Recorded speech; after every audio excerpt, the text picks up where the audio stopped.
Yo, what is going on, guys? We're back today for another Alliance War video. This is war number 10 of season 24. I apologize for slacking super hard. The season's been over for a while now, and this war was on February 25th. So I'm a little late to the upload. My apologies for that. I'm gonna try to get these, try to get this rest of the season out before the next season begins. But today, well, this happened, like I said, this happened a while ago, but in today's video, this war is against NY718, which is a very notable alliance. A lot of people know of them. They're definitely high in AQ, usually in Alliance War as well.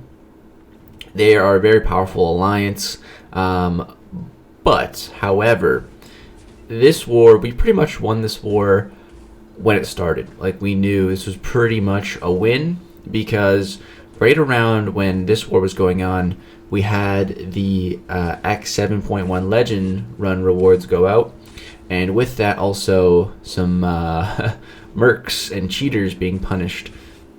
So at this point also, anyone who got banned wouldn't be able to qualify for season rewards because it's after the lock. So kabam, they timed it perfectly. I don't know. I don't think they intended to time it with the Alliance War season roster lock.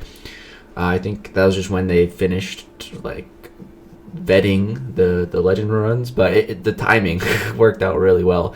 So a lot of top alliance had like at least one person get banned. Some had a lot more than one.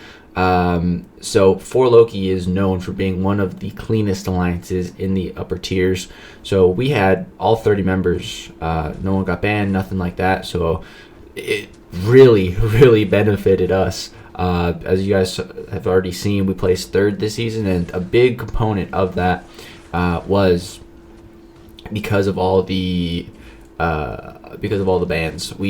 This season we had 2 losses and 2 ties. The rest were wins. Not like a crazy season, and we still placed top 3 with that. So yeah, it's really because of the bans. So this war in particular was huge because they only had 40 defenders in BG3, my BG. Only 40 defenders. Normally there's 50.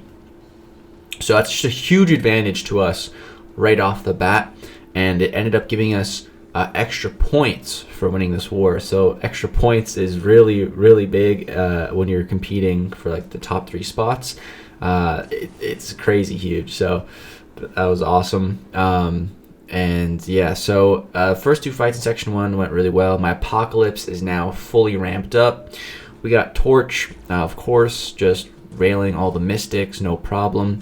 We got a long shot here with Guidance today. Guidance makes this fight a lot easier, just because I'm able to get in a full 3-hit combo while they're stunned, so I can take full advantage of the Petrify Mastery. Normally there's Limber, and he can't take advantage of that. This guy also plays with Suicides, probably because they had some people banned and they just kind of gave up on really trying super hard. That's my guess. I don't know.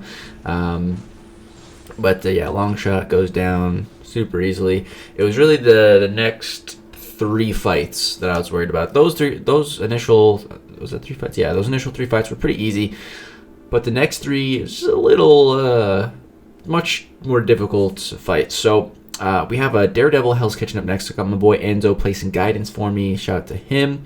So with this fight, you know, Daredevil Hell's Kitchen got buffed, and he's a lot more tricky to fight against. The main reason is because of his Shrug Tenacity type ability, but with Guidance and just with Apocalypse, you don't have to worry about that. So that takes care of that. That takes care of that. But the other annoying thing about Daredevil is his new animations. I remember when he first got buffed, I had to fight him in map 7, section 3. It was like day 4 or something, and it just totally caught me off guard, and he just destroyed me, man, because I was so unused to the new animation, and he kept shrugging off my stuns and like smacking me around. I was like, what is going on? But now I know how to fight him pretty well. So with Apocalypse, we're just going 3-hit combos, and we're just going to parry every single time before we initiate a combo. We have like almost 60,000 health to work with, so it's all good. Yeah, I just don't want him to evade. I could build up my evade charges things with Apocalypse, but there's just no need for that. I don't think I'm using Apocalypse for any other fight this war. Yeah, no, this is his last fight, so there's really zero need to try to build him up or build evasion or anything like that. And he just, dude, he just slayed that fight. I am really, really happy that I decided to take Apocalypse up to rank 3. The dude is an absolute machine. I find it hilarious that when his deep dive first came out, people said he was going to be garbage. Like, this dude is an absolute monster. I love Apocalypse so much. Very, very happy to have him as a rank 3. Him, Magneto, and Weapon X are my... I have 3 mutant rank 3s. And yeah, they are awesome. Weapon X, a little... I don't know. I think he'd be sufficient at rank 2 since I don't place him on defense. Because Pete places his. But this next fight, I was a little bit worried about this one. So it has EMP modification. So every time I gain a buff, he's going to gain a passive shock charge. And then when he uses a special, all those shocks are going to be applied to me. So pretty much kill him quick and don't gain a buff. And that's exactly what we do. Kill him in like 20-some seconds. Very easy with Torch. We reserved Flame On for that fight in particular, just to get out of there as quickly as possible. But yeah, as long as there's a Mystic on that node, I think Torch can do it with Flame On. So, and my boy Enzo watching, hyping me up. So, this is like 9, like around like 9 p.m. I think. And I'm about to finish war for the night. Normally we finish around like 10, 11, 12, but it takes like pretty much the whole battle group to get on at that point to like synchronize, clear at the end. But here, man, I just had one more fight, so I just skipped. I don't have any like lanes in section 2. I just left side, so go through a cleared path, and it's just this mini boss. It's my last fight, and then I'm done. So when I was assigned this fight, I was given the choice of using Torch or Falcon. And I was like, all right, I'm gonna go Falcon. So I've never done this fight with Falcon, this particular node combination and with a Thing here, but I've fought Thing in a lot of other places, and Falcon has destroyed it every single time.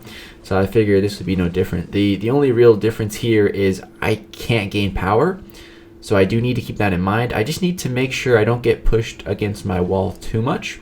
And don't try to parry. Do not try to parry, because that stun will be reflected. It doesn't matter if I'm locked on or not, that stun will still be reflected. So here I'm just trying to kill time while my lock on goes on cooldown. Boom, we got it back. Just gonna bait out a heavy attack and start going to town again. Yeah, and Falcon's doing a great job here. When we're locked on to Thing, he can't gain any rock stacks, which really helps to not have to worry about that. But yeah, I still do need to manage his power and just the spacing. The spacing is the most important thing in this fight. I can't get too pushed back against the wall because I'm unable to evade Thing's heavy attack directly against the wall. I'm not practiced in it. It's pretty tricky to do as well.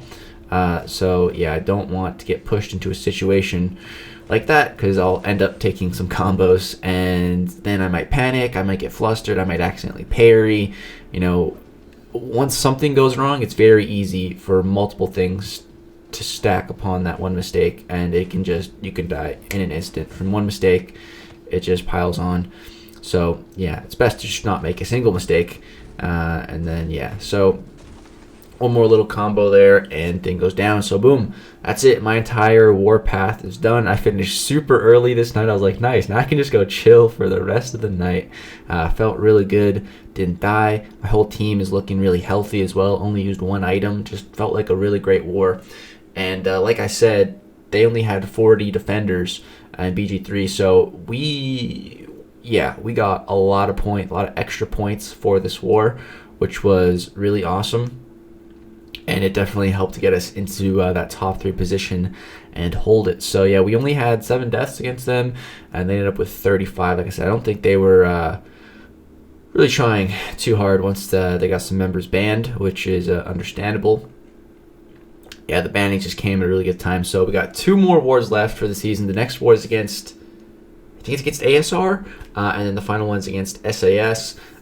So yeah, 2 more wars left, guys. I know a lot of you guys like these war videos. And sorry for slacking on them. I know some people don't like them, so I mean, I guess if you're in that group, then you don't really care. You're probably not even watching this. But yeah, if you did enjoy, I do appreciate you drop a like. It really helps me and the channel out. I'm trying to hit 100,000 subscribers this year. I think that'd be just so cool. But yeah, that's gonna do it. Thank you guys so much for watching. Peace out.